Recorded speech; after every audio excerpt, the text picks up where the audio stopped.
Welcome to recipes in my way. இன்றைக்கி நம்ம அருமையான சுவையில் ஒரு பிரேக்ஃபாஸ்ட் ரெசிபி, அதுக்கு பொருத்தமான ஒரு சைட் டிஷ்ஷையும் செய்ய போகிறோம்.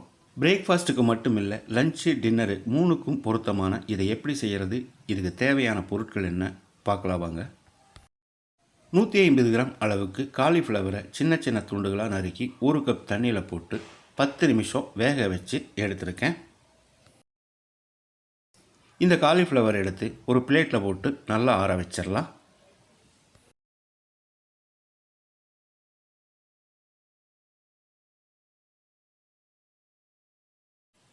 குக்கரில் 2 டேபிள் ஸ்பூன் எண்ணெய் விட்டுக்கலாம்.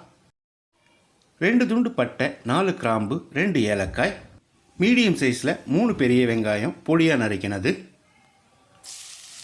ஒரு கொத்து கருவேப்பிலை. வெங்காயத்தை நல்லா பொன்னிறமாக வதக்கிடலாம்.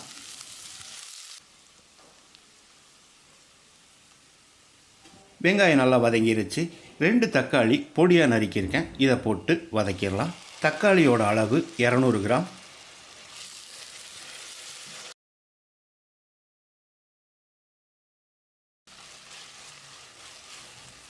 தக்காளி நல்லா வதங்கிருச்சு. இதில் 1/2 டீஸ்பூன் மஞ்சள் தூள், 2 டீஸ்பூன் கல்லுப்பு, 3 டேபிள் ஸ்பூன் கறி மசாலா தூள். இந்த கறி மசாலா தூள் எல்லா மசாலா குழம்புகளுக்கும் நல்லாயிருக்கும். இந்த வீடியோ நான் போட்டிருக்கேன், இதனோட லிங்க்கை டிஸ்கிரிப்ஷன் பாக்ஸில் கொடுக்குறேன், பார்த்துக்கோங்க. கறி மசாலா தூள் சேர்த்து ஒரு 10 செகண்ட் பிரட்டி விட்டுறலாம்.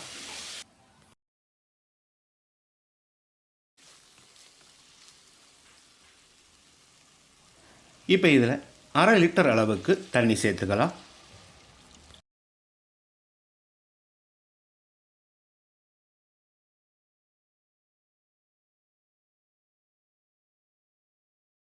கால் கிலோ அளவுக்கு 2 பீட்ரூட்டு பொடியாக நறுக்கினது, 300 கிராம் அளவுக்கு 3 உருளைக்கிழங்கு பொடியாக நறுக்கினது, இதை போட்டு கலந்து விட்டுறலாம்.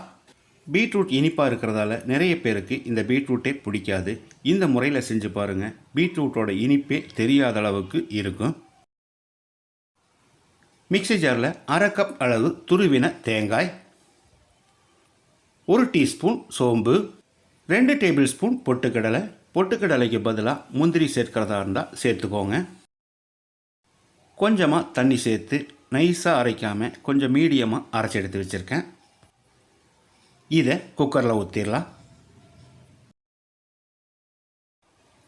கூடவே மிக்ஸி ஜார் அலசி 1/2 கப் அளவுக்கு தண்ணி சேர்த்து கலந்து விட்டுடலாம்.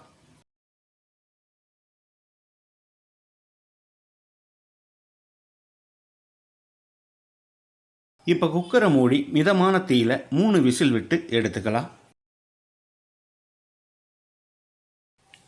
காலிஃப்ளவர் வேக வச்சு ஆற வச்சுருந்தோம், இதை மிக்ஸி ஜாரில் போட்டுக்கலாம்.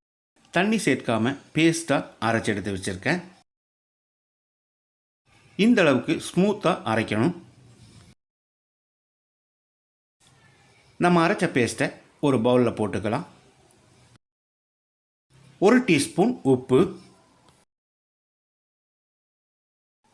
1 கைப்பிடி அளவுக்கு முருங்கைக்கீரையை நறுக்கி வச்சுருக்கேன், இதை போட்டுடலாம். 2 கப் அளவு கோதுமை மாவு,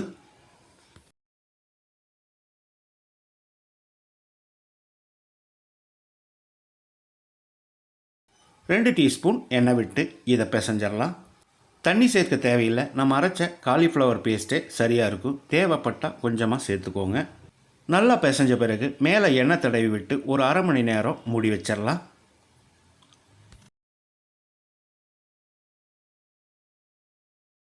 அரை மணி நேரம் மூடி வச்சுருந்தோம். இதை மறுபடியும் ஒரு தரம் நல்லா பிசைஞ்சிடலாம்.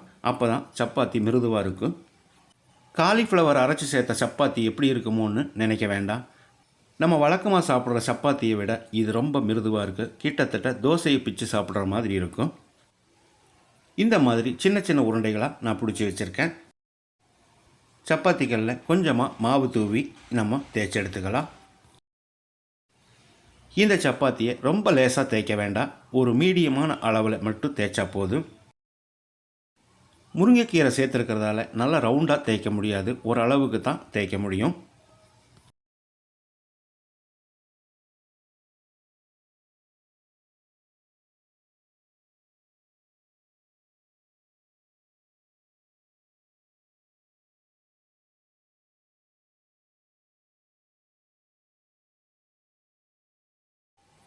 சப்பாத்தி தேய்ச்சி எடுத்துட்டோம். ஏற்கனவே தோசைக்கல் காய வச்சிருக்க போட்டுடலாம். ஒரு 30 செகண்ட் வேகட்டும். அதுக்கு பிறகு திருப்பி போட்டுடலாம்.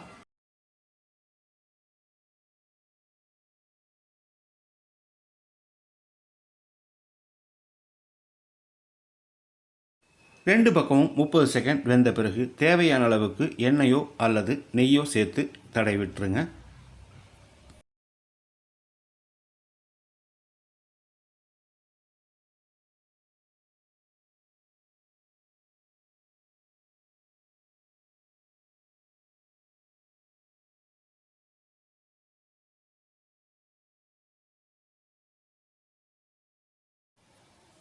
அருமையான சுவையில் ரொம்ப மிருதுவான காலிஃப்ளவர் சப்பாத்தி ரெடி ஆயிடுச்சு. இதை எடுத்துடலாம். இதே மாதிரி மீதி இருக்கிற சப்பாத்தியையும் போட்டு எடுத்துக்கலாம். நம்மளோட பீட்ரூட் உருளைக்கிழங்கு மசாலா 3 விசில் வந்து ப்ரெஷர் அடங்கிருச்சு. இப்போ திறந்துடலாம். இப்போ இதில் பொடியாக நறுக்கின மல்லி இலையை தூவி கலந்து விட்டு இறக்கிடலாம். ஆரோக்கியமான வகையில் அருமையான சுவையில் நான் செஞ்சுருக்கிற இந்த காலிஃப்ளவர் முருங்கைக்கீரை சப்பாத்தியையும் பீட்ரூட் உருளைக்கிழங்கு மசாலாவையும் இதே மாதிரி இதே அளவுகளோட நீங்கள் செய்து பாருங்கள். இந்த வீடியோ பிடிச்சிருந்தா லைக் பண்ணுங்கள், கமெண்ட் பண்ணுங்கள், ஷேர் பண்ணுங்கள். சப்ஸ்கிரைப் பண்ணாதவங்க சப்ஸ்கிரைப் பண்ணுங்கள். மறக்காமல் பெல் பட்டனை கிளிக் பண்ணுங்கள்.